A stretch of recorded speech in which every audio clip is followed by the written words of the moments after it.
Hollywood is running scared of you. Sure, they call you a toxic fandom, but what they really mean is, we don't like that our audience now has a critical outlook for what we do. They check to see what the reviews are. And often those reviews come from YouTubers we don't want to contend with. Today we'll show you why Hollywood hates the YouTube channels you love.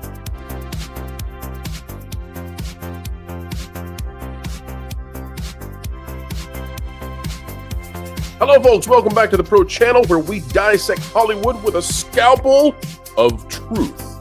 Today folks, we're getting ready to dive into a topic that is near and dear to the hearts of so many watching. Folks, as we get ready to do so, consider clicking the like button. This out of Brett Dasovic. He says, it's not 2019 anymore. Joker, Captain Marvel, and Aquaman all made $1 billion. All the sequels bombed. Huge profits lead to sequels.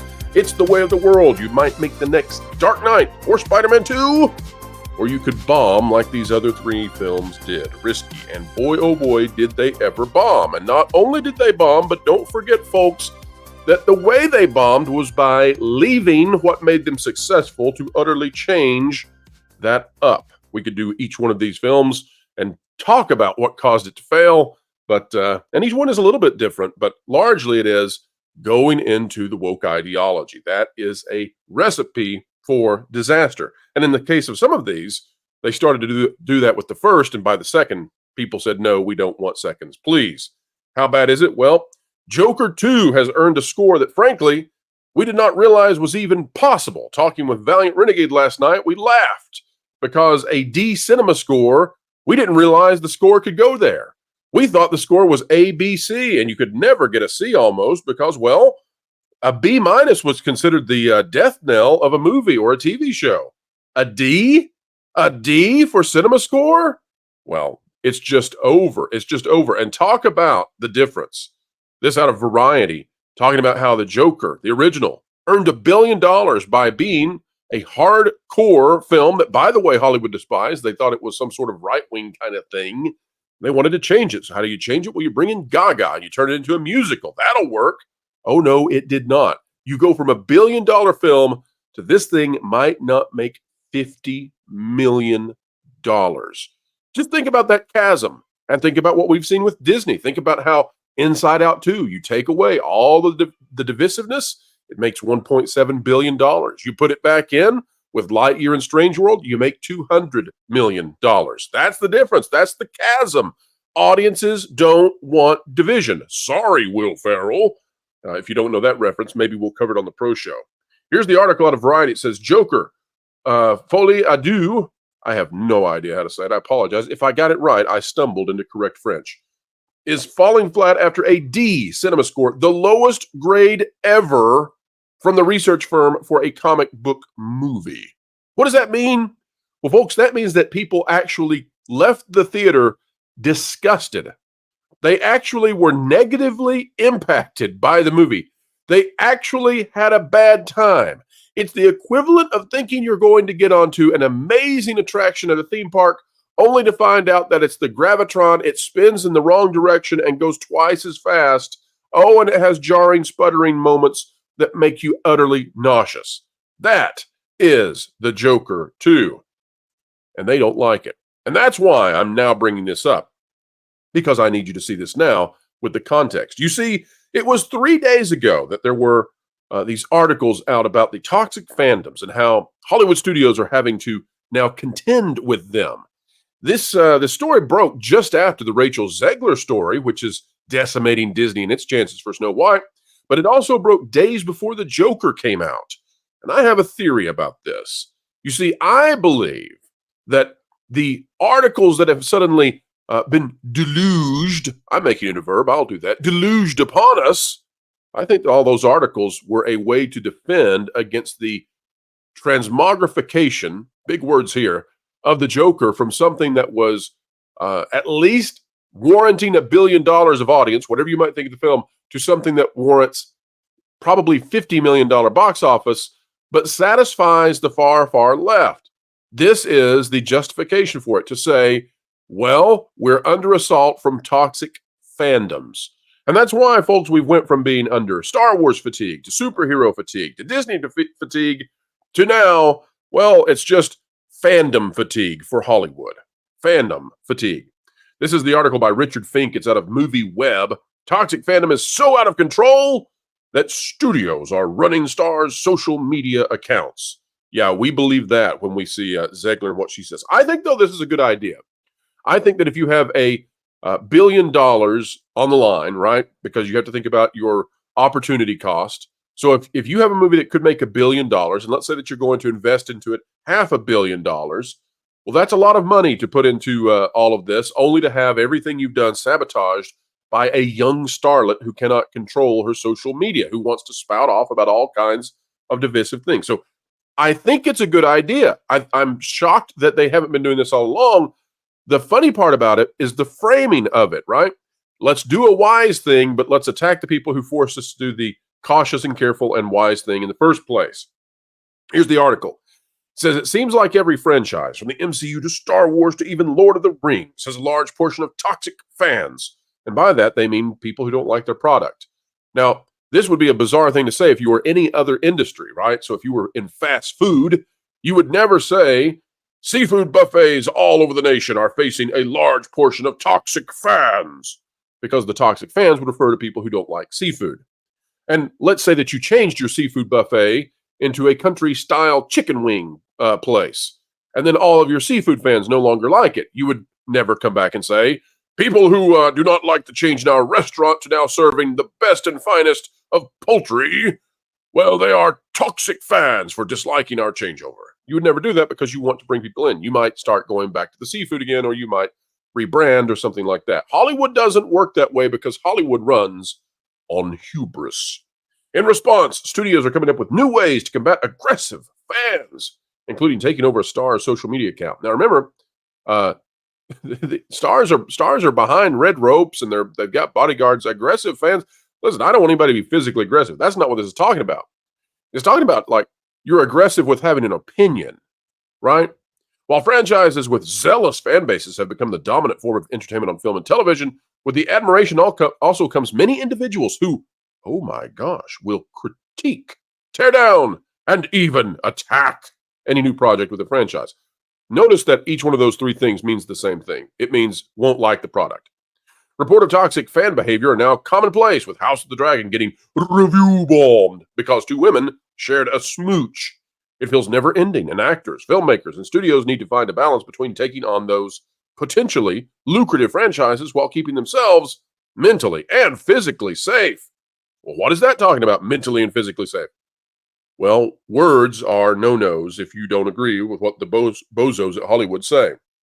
So if you dislike their product that they've made, and by the way, to do another comparison, because I love to make these comparisons, if you came home and the architect building your home had inverted your roof, you would be unhappy. Yet if you go to watch a Star Wars movie and they've inverted the morals of the film or the TV show, you're not allowed to say, oh, I don't like that, because that doesn't work. Because if you do that, you're making the actors and the crew members and the writers mentally and physically unsafe. Now, you can imagine how that would go over if you told the builders working on your new home, your precious new home you'd invested so much in, that you don't like what they've done because you never asked for 15 bay windows. That wasn't you didn't want a single bay window, let alone 15. And then they said, oh, I'm sorry, you're making me physically and mentally unsafe now by informing me of this. You'll take the 15 bay windows. That is the way that Hollywood apparently feels they can function. A new report from Variety explores the rise in toxic fandoms over the past few years and how studios are tackling this problem head on.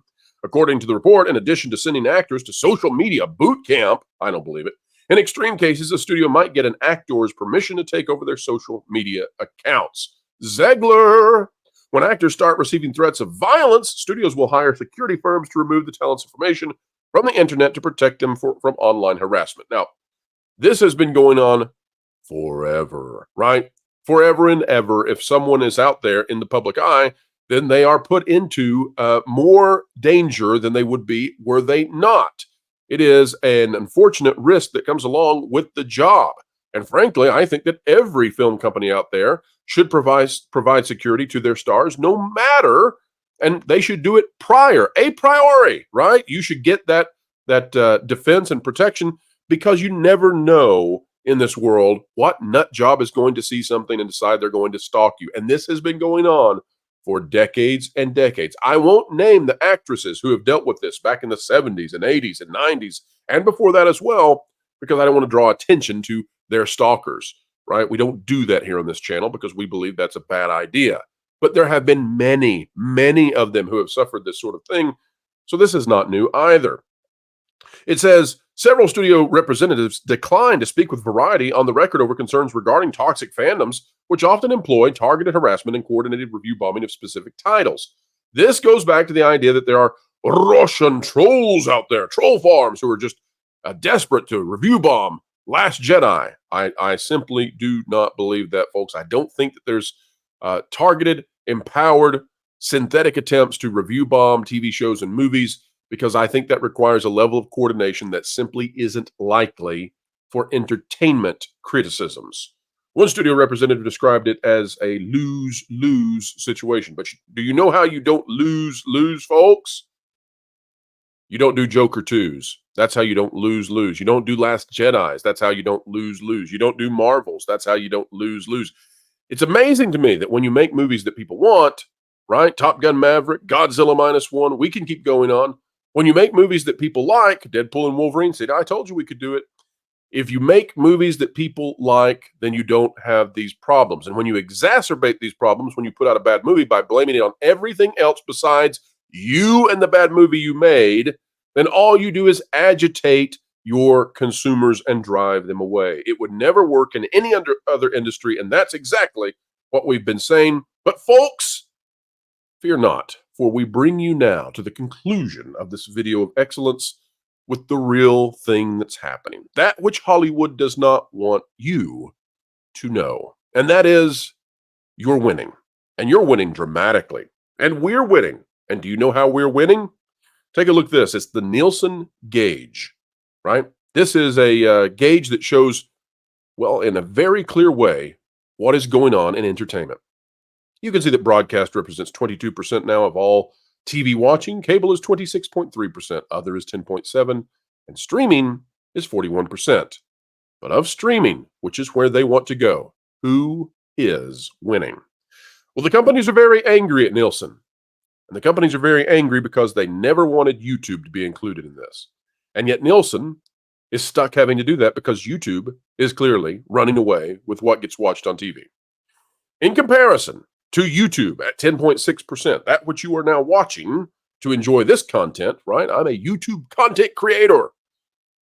Well, Disney pulls in something like less than a quarter with Disney Plus. They pull in less than a quarter with Hulu, right? Netflix now is losing ground to YouTube in such a way that soon YouTube will be in its own category. And guess what else? When it comes to Disney and Hulu, Amazon Prime Video, and all these others, they're paying to make content. YouTube is not. YouTube is making content through the efforts of people all across the nation who are so passionate and inspired as to do so. And entertainment is going to that democratized manner. And it will not be long until people in their basements and garages and all across their rural cities and suburbs and cities, they will be making content on level with Hollywood. And at that point, it's over. The dam shall break. And that's what they fear. They fear YouTube. They fear you. I know some of you aren't fans of the platform. You have other platforms that are very similar to YouTube. You might as well include those as well in this idea that Hollywood is terrified of democratized creativity, and it is on the way. And in response, what do they say? They say, consumers, you're toxic. So we'll do the right thing and tell our actors and actresses to behave themselves online. Folks, that's the video this time. Hope you have a great Sunday. If you're watching this on the day of release, I can tell you we have big exclusives coming out over the next few days. Huge news we will be breaking. Maybe they'll be calling us toxic very soon simply for telling the truth. We'll do it, and we'll bring the receipts. We don't normally pump up what we've got over the next few days, but in this case, it's big. We also want to send out a safety disclaimer to those of you who are going to be in the path of the next hurricane. If you are in Central Florida, we want you to be careful. There is the chance that this thing turns into a Cat 3, and it could be passing right over Tampa Bay and Orlando. We don't know yet, of course, because these things can and do switch course. But wherever this hurricane lands, we want you to take the appropriate precautions. Folks, if you can give in a way that you think will be, what shall we say? If you can give in a way that will actually make it to the people in North Carolina, how's that? That's me avoiding controversy in the way to get that across. If you can give in a way that you think is actually going to be effective and get through the lines and get to the people in North Carolina, I encourage you to do so. We're going to be doing that here on this channel because it's a devastating situation, and we hate to see people devastated. We want people's dreams to be realized, not taken from them. Folks, we want this video as well to go out as far and wide as we can. So click that like button, share, subscribe, click it, stick it to the algorithms. It is the notification bell. Drop a comment down below. Let us know your thoughts. And folks, as we get ready to head out the door, we say it every single time because we mean it and we think it matters. Wherever you are and whatever you're doing, whether you are in a good situation or whether you are in a hurricane-ravaged area just now getting back internet and tuning in to hear familiar voices, we're saying this to you. Keep learning, keep growing, and no matter your station in life, keep having fun. You can do it.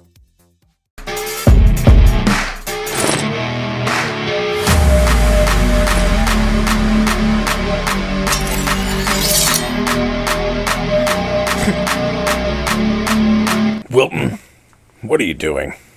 Well, word on the street is the culture war has officially made it to the doorstep of that park place. And I realized Jonas has no one there who loves him. So I thought I should go and protect them. Yeah, okay. You know, that's not, how you do this, right? Do what? Fight? Don't worry, Floral. I will not be intimidated by a criminal threat. Threat? Wilton, don't be ridiculous. What does it matter to me? I have only one life to lose. I mean, I totally expected you to die walking into traffic, but, They may take our lives, but they'll never take our freedom! Okay, just stop. This is just nonsense. You already have one of the easiest and most effective tools and weapons at your fingertips. My axe? No. The truth. Stay smart and ready to tell and share the truth by keeping up to date with WDW Pro, That Park Place, as well as Valiant Renegade. And Jonas? I mean, he does things with Vash, and that's not very reassuring. That's like putting two helpless chipmunks into a piranha pond. That's neither true nor accurate. Unlike the team from That Park Place. Sue me. Ugh.